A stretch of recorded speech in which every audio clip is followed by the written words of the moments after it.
est-ce qu'une servante de Dieu peut porter un pantalon? Amen. Voici la réponse. Le verset qui est utilisé pour s'opposer au pantalon, le voici. Deutéronome 22, verset 5. La Bible dit ceci. Une femme ne portera point un habillement d'homme et un homme ne mettra point des vêtements de femme. Car quiconque fait ces choses est en abomination à l'Éternel, ton Dieu. Amen. C'est le bon verset, hein? Ok. Alors, ces personnes qui interdisent le pantalon disent qu'un homme ne peut pas porter l'habillement de la femme et la femme ne doit pas porter l'habillement des hommes et disent que le pantalon, c'est l'habit des hommes. Et si la femme porte un pantalon, elle a porté un habit d'homme, elle a péché contre Deutéronome 22, verset 5. Ok? Ma question, parce que moi j'aime répondre aux questions par des questions. Est-ce que le pantalon, à la base, à son origine, est un habit d'homme ou est-ce qu'il n'y a que des pantalons d'hommes?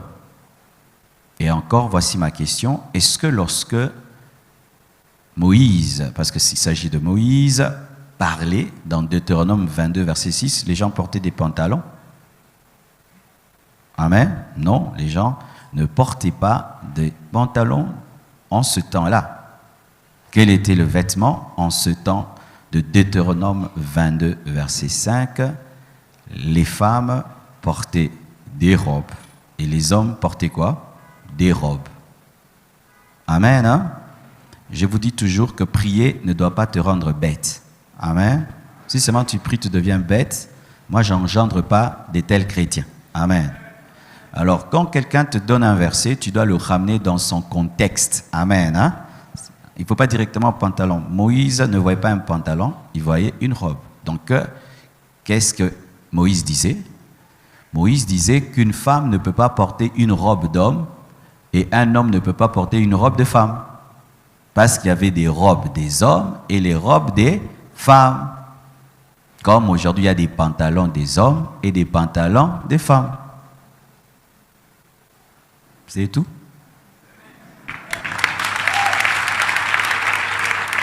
C'est simple. C'est comme ça qu'on enseigne chez les témoins de Jéhovah. On leur donne des arguments de discussion. Quand quelqu'un te dit, ma soeur, tu as porté un habit d'homme, il dit, quel verset? Deutéronome 22, verset 5. Ok. On écrit pantalon où? Oh, il n'y a pas. Ok. Là, l'habit là. C'est là, on portait les jeans, les Levi's. Non, c'était quoi? Les robes. Alors, c'est un verset culturel. Dites culturel. Ah, ça c'est encore une autre chose dans la Bible qu'il faut comprendre. Il y a aussi la place de la culture juive dans la Bible. Voici maintenant. En ce temps-ci, dans notre culture, la robe, particularité la femme, le pantalon, particularité l'homme, mais il y a aussi des endroits où les hommes portent des robes. Au Sénégal, en Côte d'Ivoire, au Nigeria. Tu vas dire qu'ils pêchent? Ils ne pêchent pas. C'est leur culture. Et même aujourd'hui, je commence à porter des bazins tous les jours. J'ai pêché. Je n'ai pas pêché. Jésus lui-même portait un pantalon. Quand il reviendra en pantalon. Alors Jésus a porté un habit de femme. Il y a des pantalons d'hommes et des pantalons de femmes. Je suis en train de venir, hein, parce qu'il y a des sœurs qui sont très heureuses. Alléluia! On arrive. Amen. Mais il faut d'abord être biblique. Il ne faut pas tordre les Écritures pour interdire des mauvaises choses. Vous comprenez ça? Hein? Quand tu veux interdire des mauvaises choses, ne tords pas la Bible. Interdis seulement les mauvaises choses. Mais ne tords pas les Écritures, ça va se retourner contre toi. Vous savez pourquoi? Les mêmes personnes qui enseignent ici au Congo, la femme ne peut pas porter les pantalons. Quand ils vont maintenant au Canada, où il fait très froid, leur femme porte les pantalons. Parce que là-bas, si tu portes la robe, tu vas mourir. Il fait des fois moins 10 degrés. Maintenant, avec une robe moins 10 degrés, ah, tu vois vraiment la maman pasteur du papa pasteur qui enseigne contre les pantalons, a porté ça à la maison. Mais quand elle arrive à l'église maintenant, elle prie. S'il n'y a pas le chauffage, vraiment, elle a des rhumatismes. C'est l'hypocrisie. Amen, hein? Mais oui, je vous regarde, vos femmes au Canada. portent des pantalons, non? Mais oui, vous avez interdit les pantalons ici. Vos femmes au Canada portent des pantalons et vos enfants portent des pantalons, n'est-ce pas? Oui. Oh, il ne faut pas se mentir. Ce qui fait qu'il y a des prédications qui restent au Congo. Quand tu voyages là, ça reste dans l'avion. Oui, je vous dis la vérité. Il y a des choses que tu enseignes ici bien. Quand tu vas arriver dans un endroit où tu vois que ta prédication va tuer les gens, tu changes. Tu te rends compte que tu prêchais ta culture, tu ne prêchais pas la Bible. Amen. Dieu lui-même, il porte des pantalons, des robes. Ésaïe 6, verset 1. La Bible dit quoi? L'année de la mort du roi Osias, je vis le Seigneur assis sur un trône très élevé, et les pans de son pantalon remplissaient les temples. C'était le pan de quoi?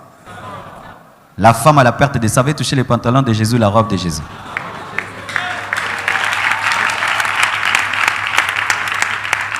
Le souverain sacrificateur avait un pantalon et une robe. Même Moïse lui-même portait une robe. Amen. Hein? Alors, voici ceci.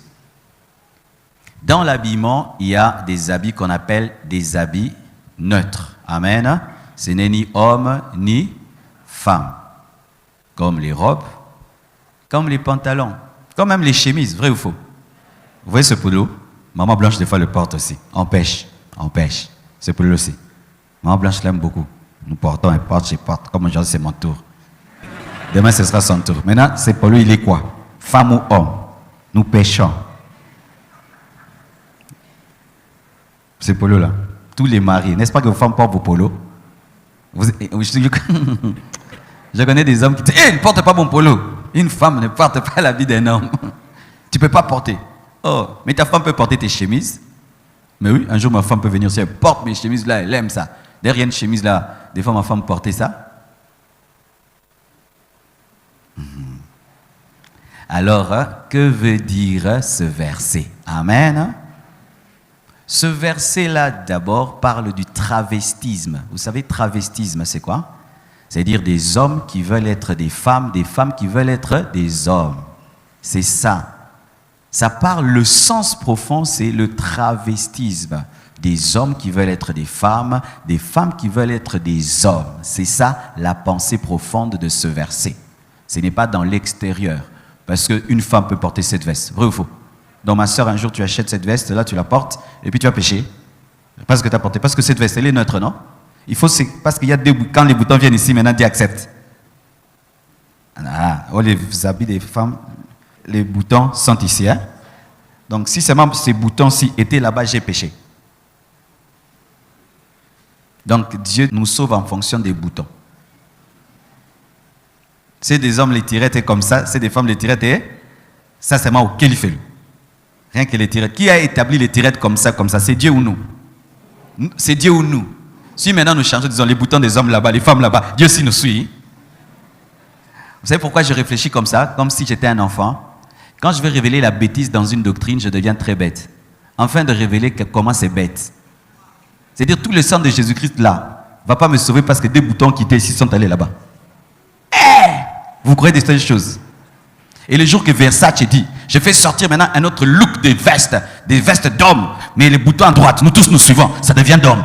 Et demain, Versace change encore, il nous amène comme ça, Dieu aussi suit. Vous croyez de telles choses? Ah, frère, ce n'est pas comprendre la dimension du salut en Jésus. Hein? Mon frère, la mort de Christ à la croix, rien que pour du coton, là, ça m'amène en enfer ou au ciel. Alors, la Bible parlait du travestisme. Là, ça touche Dieu. Pourquoi? Parce que Dieu, dans ton essence, qui t'a créé homme, et toi, maintenant, tu veux devenir femme, et toi, Dieu t'a créé femme, tu veux devenir homme, et quand tu t'habilles comme un homme, tu t'habilles comme un homme pour être un homme, et tu t'habilles comme une femme pour être une femme. C'est ça le problème. OK? De deux. C'est aussi, lorsque le fait de porter un habit qui est dédié à un sexe précis devient un sujet de scandale. Imaginez, je viens aujourd'hui en mocassin, en talon, et puis en pagne. Là, quand même, vous voyez? Là, j'ai exagéré. Mais vous savez que dans certains endroits aussi, les hommes portent des pagnes. Au Japon, les Japonais, les hommes portent un pagne, n'est-ce pas? Et puis ils mettent un truc au-dessus, non? Est-ce que là-bas, c'est un problème? Ce n'est pas un problème parce que dans leur culture, ça ne dérange pas. Donc, il y a des versets qui sont culturels. Lorsque tu t'habilles, il ne faut pas frustrer ta culture. Sachez même, pour la jupe. Vous savez qu'au départ, même la jupe, ce n'était pas l'habit des femmes. Vous savez ça? Oui, la jupe. Non, ce n'était pas un habit de femme. La jupe, c'était l'habit des militaires et l'habit des sportifs. Regardez même les films quand on parle d'Athènes, les gens qui courent, ils avaient des jupes. C'était ça leur culotte. Oui, les militaires romains portaient des jupes. Jusqu'aujourd'hui en Écosse, il y a quoi? La jupe est écossaise. Qui est portée par qui? Par des hommes. Les princes d'Angleterre, des fois, ils portent une jupe quand il veut être dans son habit traditionnel. Ils appellent ça kilt, hein? Un truc comme ça. Et en Écosse, un homme qui porte une jupe, il n'y a pas de problème. C'est leur culture. Amen, hein? Donc, qu'est-ce que moi je conseille en matière de pantalons aux femmes? Ne portez pas des pantalons qui vous serrent. Amen? Parce que ça devient de l'indécence. Ce n'est pas le problème du pantalon, mais c'est le problème que ça te serre. Tu comprends? Parce qu'il n'y a pas que le pantalon, c'est aussi des femmes qui portent mal le pagne. Hein? Vous savez aussi qu'il y a des pagnes dangereux? Mais oui, il y a aussi une mauvaise manière de porter les pagnes. Hein? C'est pas seulement le pantalon qui est grave, même les pagnes. Je suis en train de délirer. Mais aussi des robes, tu vois, une femme qui porte une robe jusque là, mais tu sens que la robe, elle est indécente, vrai ou faux? Donc la robe, elle cache tout, mais montre tout, vrai ou faux? Elle va te dire, je suis couverte, oui, elle est couverte, mais elle est découverte. Alors, il ne faut pas porter des pantalons qui serrent. Ça, oui, je suis contre ces genres de pantalons. Je suis contre les pantalons taille basse qui t'exposent ton nombril. Oui, ça c'est mal. Et je suis contre des pantalons déchirés qui montrent des parties de ton corps. Des pantalons moulants, là c'est mal. Ok. Mais quand une sœur a porté un gros pantalon et en plus elle a ajouté une longue chemise ou une longue blouse, il n'y a pas de problème. Il n'y a pas de problème. Hier j'ai fait une émission avec l'épouse de John Mamba. Elle avait porté un pantalon et puis au-dessus elle a porté quelque chose qui arrivait même jusqu'au niveau de ses genoux. C'était très beau, c'était très classe. C'était très classe, c'était bien. Alléluia. Donc, tout dépend de comment tu portes le pantalon. Et pas seulement pour les femmes, même pour nous les hommes. Parce que même aujourd'hui, maintenant, on nous fait des mauvais pantalons, vrai ou faux? Même les hommes, maintenant, ça ne va pas, non? C'est un esprit de stérilité qui nous cherche. 1 Timothée 2, verset 9, la Bible dit « Je veux aussi que les femmes, vêtues d'une manière décente, avec pudeur et modestie, ne se parent ni de tresses, ni d'or, ni de perles, ni d'habits somptueux. » La pensée de Dieu, c'est la décence. Amen.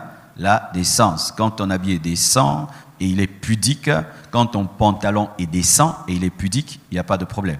Mais aussi, si tu n'as pas besoin d'en porter, tu te contentes des pagnes, des robes et des jupes, tant mieux. Continue ainsi. Amen. Parce que si tout ce qui se fait sans conviction est un péché, si Dieu t'a convaincu que toi, tu ne porteras pas le pantalon, porte ta jupe, ta robe, ton pagne, reste comme ça. Amen. Ne le fais pas parce que tu vois une telle sœur. J'ai vu des sœurs comme ça. Elles sont venues à l'église, elles portaient des pagnes, des jupes, des robes. Et puis elles ont commencé à imiter celles qui portent des pantalons. Alors elles portent des pantalons, alors bizarre, puis aussi mbêté. En français, ça ne tient pas. Amen. Donc aussi, si tu n'es pas convaincu de le faire, ne le fais pas. Moi, si je vais en Angleterre, on me dit de porter la jupe, même si elle sera acceptée, moi, je ne vais pas la porter. Amen. Je ne suis pas convaincu de la porter, même si elle passe. Parce que ce serait mal à l'aise, Bamona. Quand même. Vous voyez, c'est pas que je pêche, mais moi-même, quand même, ça passe pas. Il y a d'autres choses, tu sens que ce genre d'habit ne passe pas. Comme il y a des femmes, elles ne portent jamais de jupe, elles portent que des robes. D'autres femmes qui portent que des pagnes. Alors, maman, continue ainsi. Mais je ne veux pas te dire sur base que c'est un péché que tu portes un pantalon, mais ça, c'est ta conviction, la manière dont Dieu te dirige et te conduit. Amen. Ok.